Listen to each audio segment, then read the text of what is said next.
Hey guys, so this is kind of a follow-up of my free pillow tutorial I made, and this is more experimenting, seeing how it goes.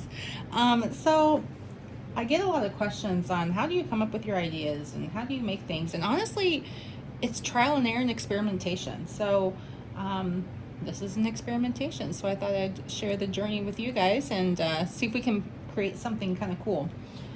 I did pre-cut these already. I basically grabbed some yarn and estimated on where I want them to go and placed them. I will put the measurements in the description. I'm going to just make a tree. Just plain old basic tree, but you know, sometimes simple is best. Very detailed pillows are also very neat, but you know, if you're still learning and still trying to, you know, learn how to create items with chunky yarn, sometimes simple is best. And even if you are an expert creator, sometimes simple is still best. You never know.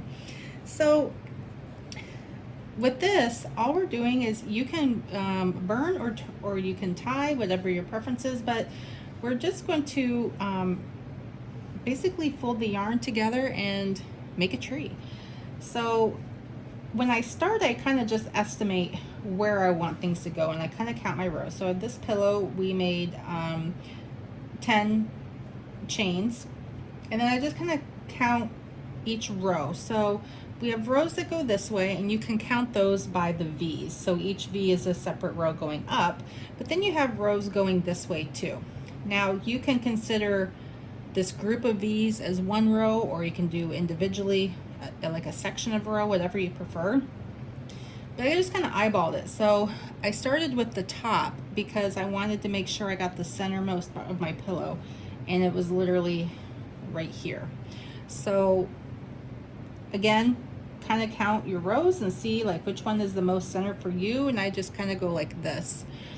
So I started with the top, then I worked my way down. I skipped a row and then added more of a space between the three. Skipped a row, added 4, skipped a row, added, and it just kind of went on from there. For the trunk, because it is kind of a wider tree, I think I'm going to do the 3. So 3 here. And all you do literally is grab your yarn, pull it through, and voila. Now you can put it higher, which this one, I mean, I don't know, it might look cool, it might not look cool with space, but you know, we'll trial it out. So I'm going to start from the top and kind of work my way down, and we'll see where the trunk goes. I'm going to tie. Sometimes I burn, but I think this time I'm just going to tie it. And you want to make sure your knots are tight if you do tie. Sometimes your yarn does break like mine just did, which is why I'll often just go and do the burn method, but we're going to give this a shot.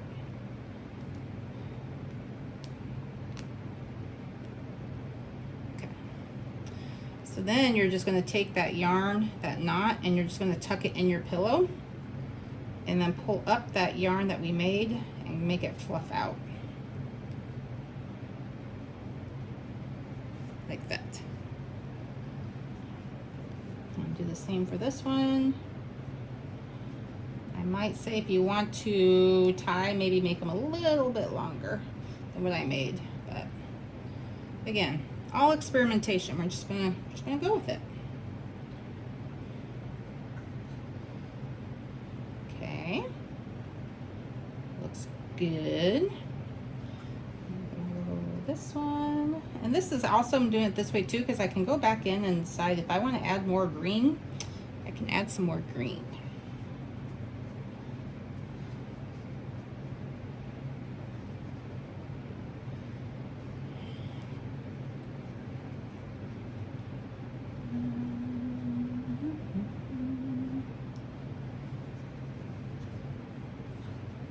Yeah, definitely going to grab some more green.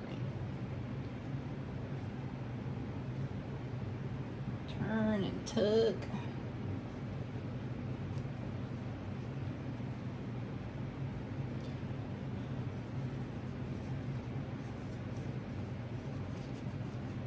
This one I definitely did much longer than I needed.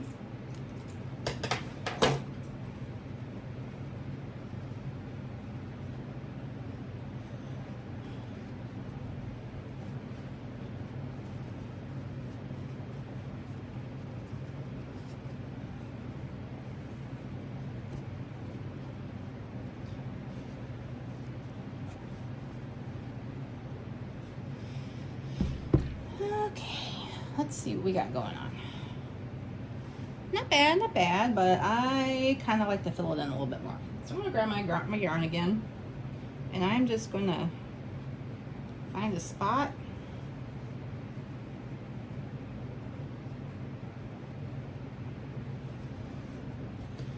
Put it in. And I'm just going to measure it like this. So again, this isn't really like a quite step-by-step tutorial, more of a let's make a pillow together. An experiment on the way. Kind of like a Bob Ross. He kind of experimented all the time on things. Made happy little clouds, and we're just making a happy little tree. We're trying to, anyways. That looks better. A little bit more fuller there. Alright, and let's do another one right here. So I'm going to go take 1, 2, 3, 4, 5.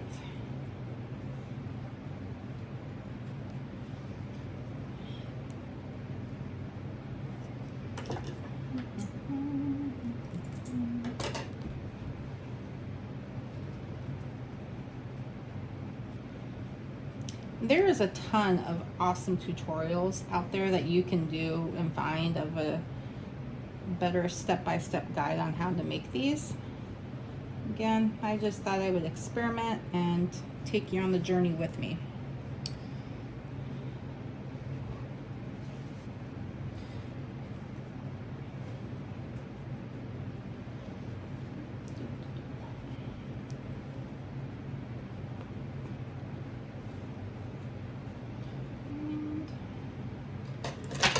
When I do my patterns, I do basically experimentation, see what I like, and then as I go, I write down what I do, and then I really like it, I decide to make a pattern tutorial for it, and then I go to my computer and type it up and put it together. And oftentimes I ask for testers because no matter how hard I try, I always have a typo somewhere. And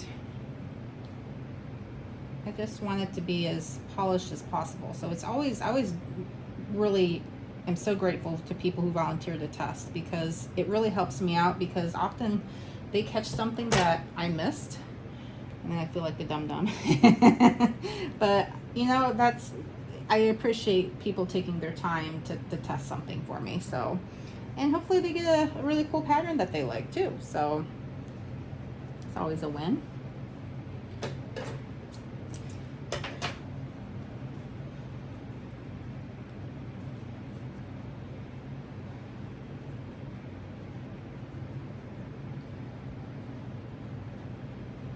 Like, I'm already seeing like, I should shuffle some of these over a little bit better. Like this one's a little kind of long. I should probably shorten that down a little bit.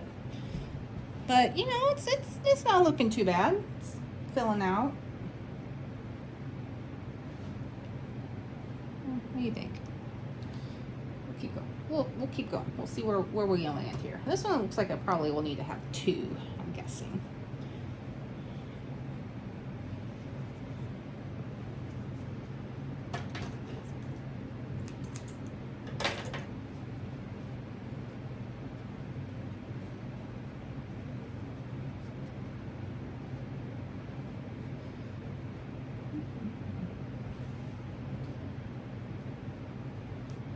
Definitely need another one. It's a huge space there.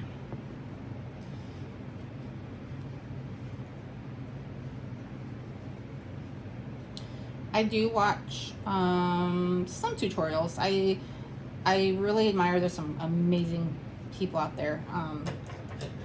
But if I have an idea, I try not to watch theirs because I don't want to duplicate what they're doing. But if I ever do something similar to somebody else's, like if I watched a video, I 100% give credit to it. On my Grinch pillow, for example, I gave credit to somebody who I learned a technique from. So I always want to make sure that those people get credit when I learn something from them. I just think that's important. And I think it's great that there's so many people out there that like to share their knowledge and wisdom That's how I learned, is by learning from others. All right, so a little tree. Little cockeyed, not too shabby. I think I am going to adjust a couple of these though. So if you get them and you decide, man, that's not where I want it to be, you just have to feel around for that knot and pull your knot back through.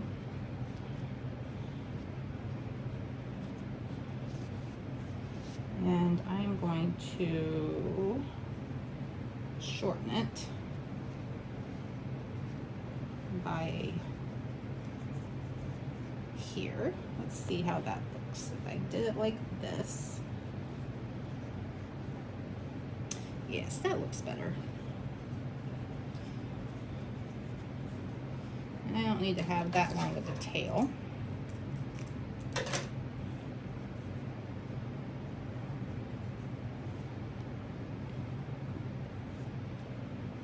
Let's tuck that bad boy back in there.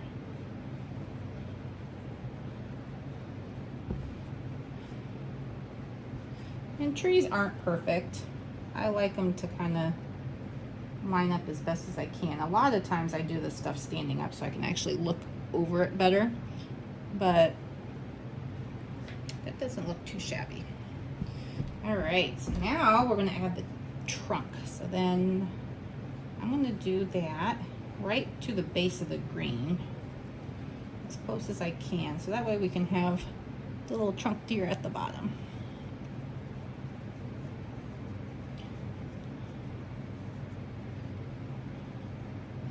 And then just turn and tuck and fluff. There. A little simple little tree. Looks crooked on the screen, but it's actually not. And then I guess if you wanted to, you could grab some yarn and add little balls in here to make Christmas ornaments, or if you wanted to, if you had more space, you could do a star, or you could add a couple little trees down here. It's whatever you want to do, but this is what I decided to do for this guy today. So let me know what you create. I'm curious to see what you make, and hope you enjoyed this video. Thank you so much for following.